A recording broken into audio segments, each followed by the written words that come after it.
class 8. How are you all? I hope you all are good, fine, healthy, safe, and enjoying the vacations. So, as you all know, today is your science class. So, please take out your physics books and open the page number 4. Okay? Okay, ji, here is the page number 4. So, in the last lecture, we have studied about Introduction to the Physics and Quran in Physics. Today, we will discuss about the scientist, physicists in the Islamic world. Okay? So, here is contribution to physical science by Islamic world. मतलब physical science में जिन Islamic जो मुस्लिम साइंसदान थे, ठीक है, उन्होंने जो जो contributions की हैं उसके बारे में पढ़ेंगे. ठीक है, फिजिकल साइंस के बारे में जो जो कंट्रीब्यूशंस की गई हैं उसके बारे में पढ़ेंगे. So scientist of the Islamic world contributed in the development of physics. Few of the notable scientist are, जो इस्लामी दुनिया के साइंसदान थे, मतलब कि जो मुसलमान साइंसदान थे, उन्होंने फ़िज़िक्स की दुनिया में बहुत ज़्यादा तरक्की की, बहुत ज़्यादा खिदमात अंजाम दी. हम लोग कुछ के बारे में पढ़ेंगे. तो सबसे पहले हम पढ़ेंगे याकूब किंदी के बारे में. याकूब किंदी जो कि 800 में पैदा हुए थे और 873 में उनकी डेथ हुई थी. ठीक है, याकूब किंदी के बारे में पढ़ेंगे.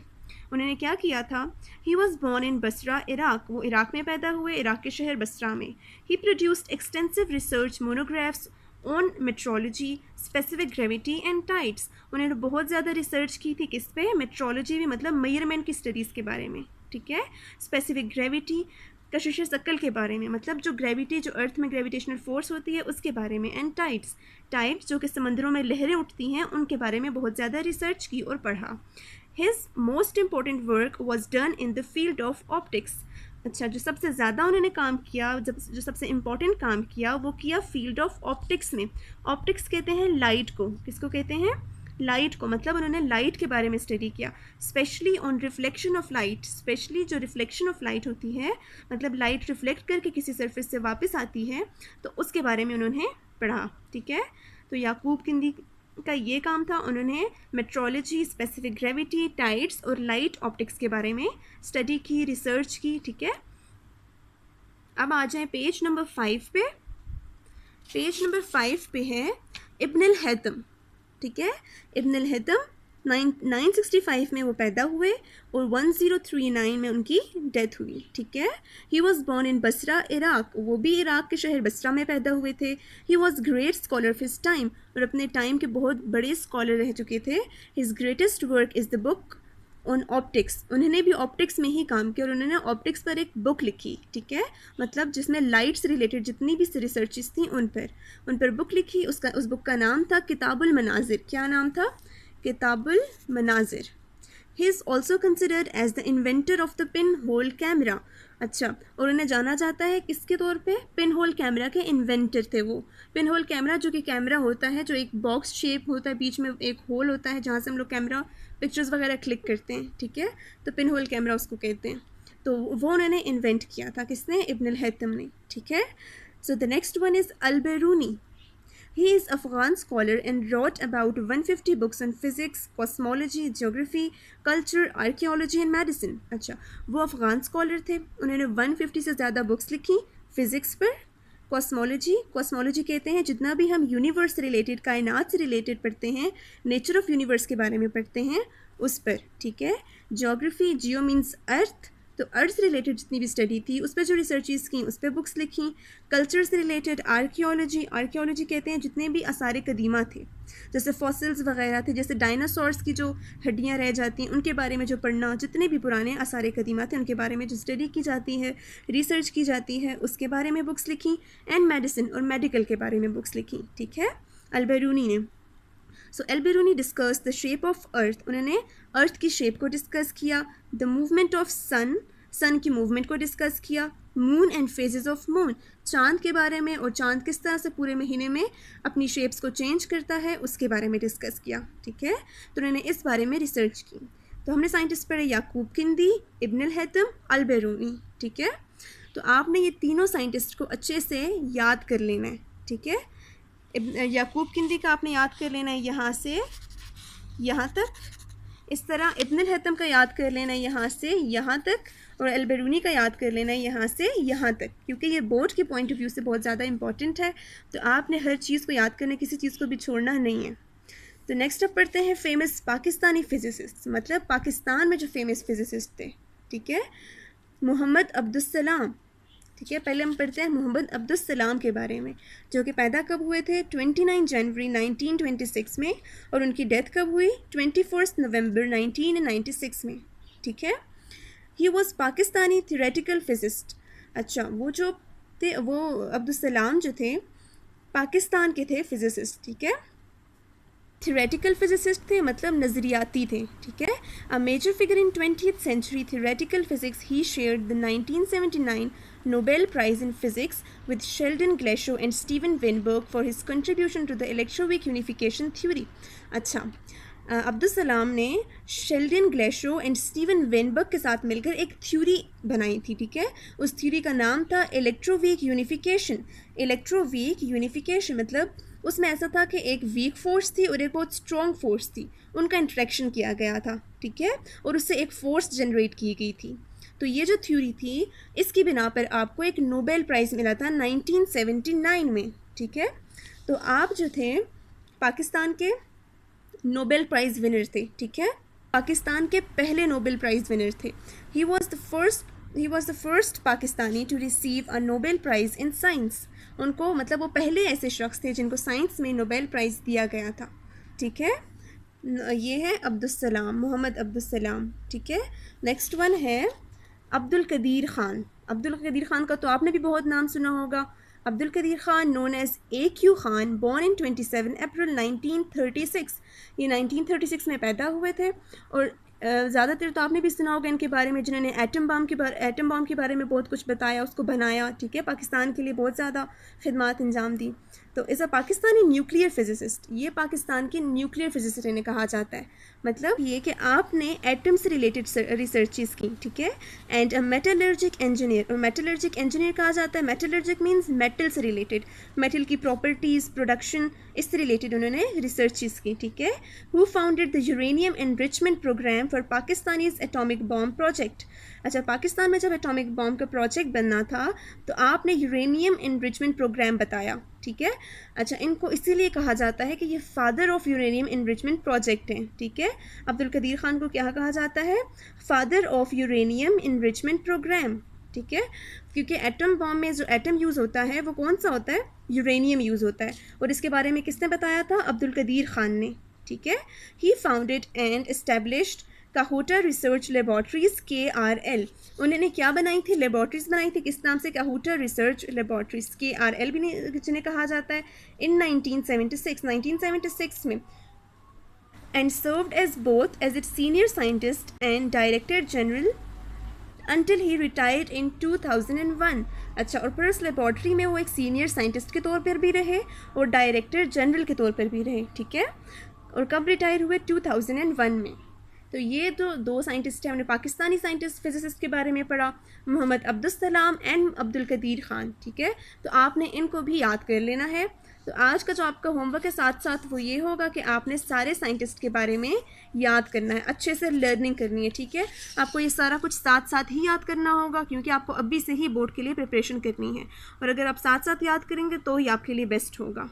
जी, अब ओपन कर लें पेज नंबर 6। हाँ जी, पेज नंबर 6 पे हैं branches of physics.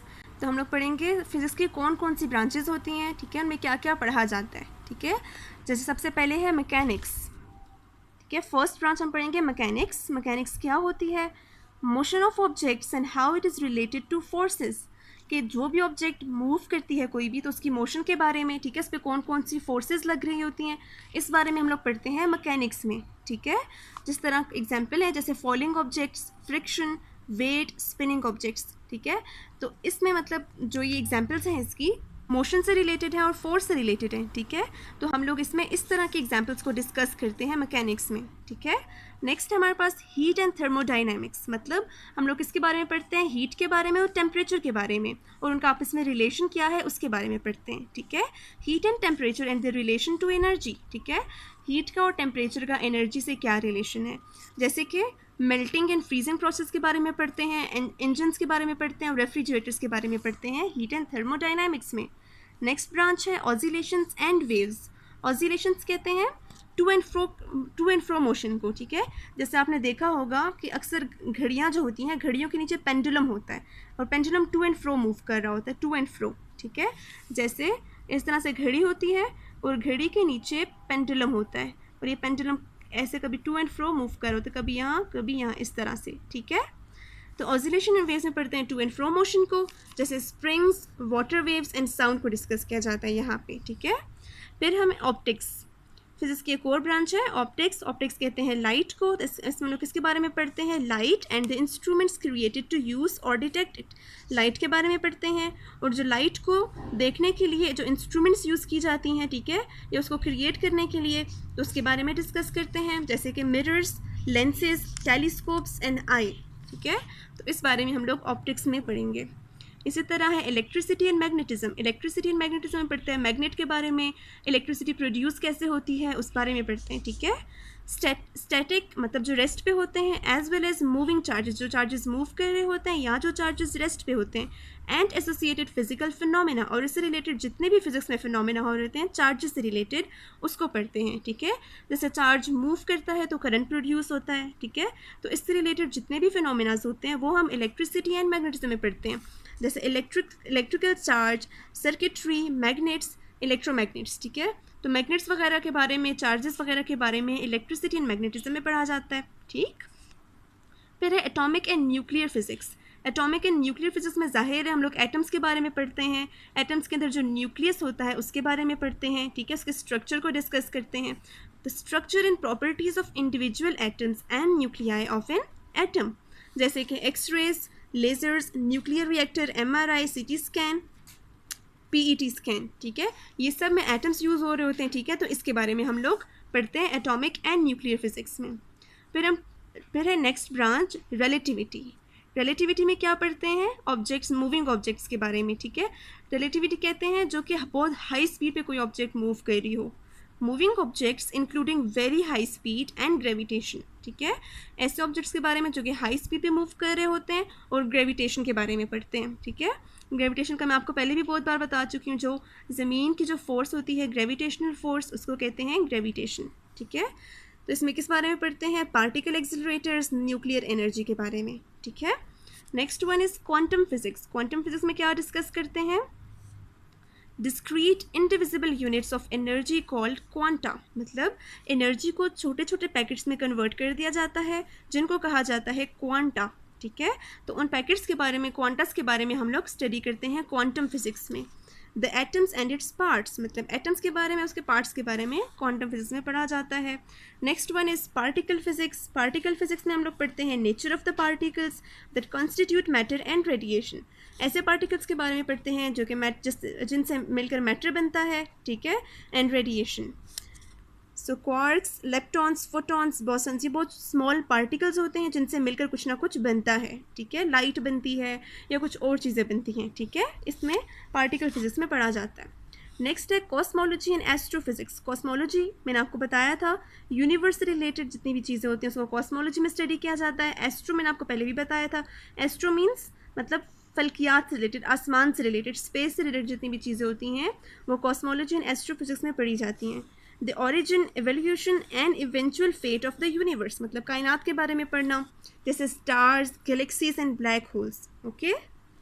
So last one is biophysics and medical physics. Biophysics मतलब ज़िंदगी से रिलेटेड, या मेडिकल फिजिक्स मेडिसिन से रिलेटेड, जिसमें हम लोग जिस तरह इंस्ट्रूमेंट्स के बारे में पढ़ते हैं या डिजीज़ के बारे में पढ़ते हैं, उनको डायग्नोज किस तरह से किया जाता है, ठीक है।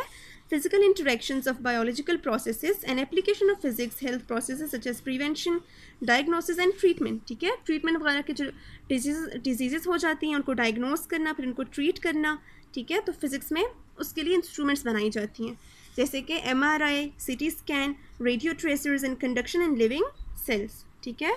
तो ये थी ब्रांचेस ऑफ फिजिक्स। ये बहुत इंपॉर्टेंट ब्रांचेस हैं फिजिक्स की, ये भी आपको याद करनी होंगी, लेकिन नेक्स्ट लेक्चर में मैं आपको होमवर्क दूंगी, ठीक है। तो आज का जो आपका होमवर्क है वो आपने पेज 4 और 5 पे जो साइंटिस्ट हैं उनकी अच्छे से लर्निंग कर लेनी है, ठीक है। साथ साथ याद करना है, साथ साथ याद करेंगे तो आपको फ़ायदा होगा, साथ साथ याद नहीं करेंगे तो बहुत बर्डन हो जाएगा। तो आपका क्या होमवर्क है, पेज 4 एंड पेज नंबर 5 पे जो साइंटिस्ट हैं उनको आपने याद करना है, ठीक है। तो पेज नंबर 6 तक हमने पढ़ लिया है। नेक्स्ट लेक्चर में आपको मैं दूंगी पेज नंबर 6 की लर्निंग, ठीक है। उसके बाद हम पढ़ेंगे आगे। तो आज के लेक्चर के लिए इतना ही काफ़ी है, ठीक है। I will see you in the next lecture. Till then अल्लाह हाफिज़, thank you so much and best of luck.